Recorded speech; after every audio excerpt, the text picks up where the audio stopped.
Qual é o sentido da vida pra ti? Eu acho que tem dois sentidos. Um deles é você deixar qualquer impacto na Terra, mano. Nem que seja ali um impacto familiar de você conseguir, por exemplo, herdar uma empresa para sua família, herdar o seu nome de uma forma positiva. Hoje, graças a Deus, eu consigo dizer que tem muita gente que eu consegui impactar, sacou? Então, eu acho que isso já foi um trabalho que eu me sinto realizado. E eu acho que tem um sentido que é o mais individualista ali, que é você coletar momentos bons com pessoas boas, assim. Eu acho que é bem simples, não acho que é muito complicado. Eu acho que o momento que a gente tá agora, pra mim, já é o sentido da vida, entendeu? Todo dia eu acordo, tomo café e tal.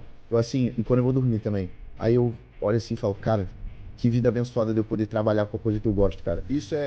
Eu acho que é o suprassumo da vida. E, cara, conseguir isso com 22 anos é bom, mas, assim, dá muito medo de acabar, tá ligado? Então, pra mim, o sentido da minha vida é continuar trabalhando com o que eu gosto, porque não eu consigo viver a vida, mano. Conseguir viver a vida desde os 20 anos é muito bom. Que da hora, moleque.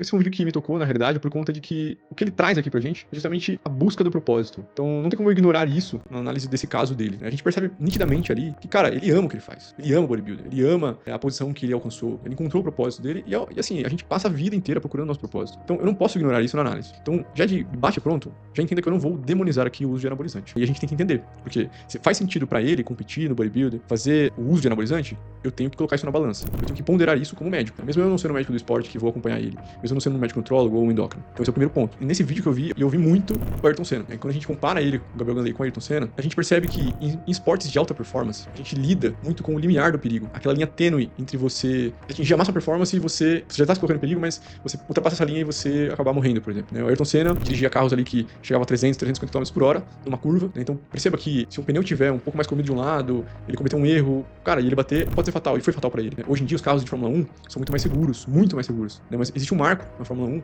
que foi o falecimento do Ayrton Senna. Antes dele falecer, ele foi ali nos organizadores, explicou o quanto era perigoso aquela pista, ele ressaltou a necessidade de se reconsiderar algumas coisas, a necessidade de se repensar aquilo ali, de se repensar, de cancelar o evento, porque era perigoso. E mesmo assim, os organizadores decidiram levar isso adiante, mesmo sabendo que outros atletas tinham se machucado, tinham sofrido acidente no mesmo local. E ele correu e ele sofreu acidente e ele faleceu, aconteceu essa tragédia. Mas a partir desse ponto que aconteceu isso, a Fórmula 1 foi repensada. Cara, esses carros chegam a 350 km por hora. Eu preciso fazer com que, no mínimo, eles tenham uma segurança mínima. E tenha que ter uma tolerância ao extremismo com muito mais cautela. Começa daí a nossa análise, né? Cara, vocês querem fazer uma competição, vocês querem chegar em corpos esculturais, querem chegar em corpos estilo Arnold. Pô, beleza. Mas a gente vai ter que fazer uma regulação, pelo menos de doping, na minha opinião, até nível X. Porque esses caras, eles fazem assim. Eles não usam, por exemplo, 100 mg de testosterona por semana. É o fisiológico ali, né? Que dá pra repor até um pouquinho a mais. Cara, eles fazem uso de 1000 mg, de 1500 mg. Muito, muito alto. É uma reposição muito desproporcional. Isso sim traz risco de vida pra eles. A um médio e longo prazo, mas pra ele principalmente foi ao curto prazo. Muito jovem, 22 anos. Então, esse é o primeiro ponto que eu quero deixar de análise em relação a isso.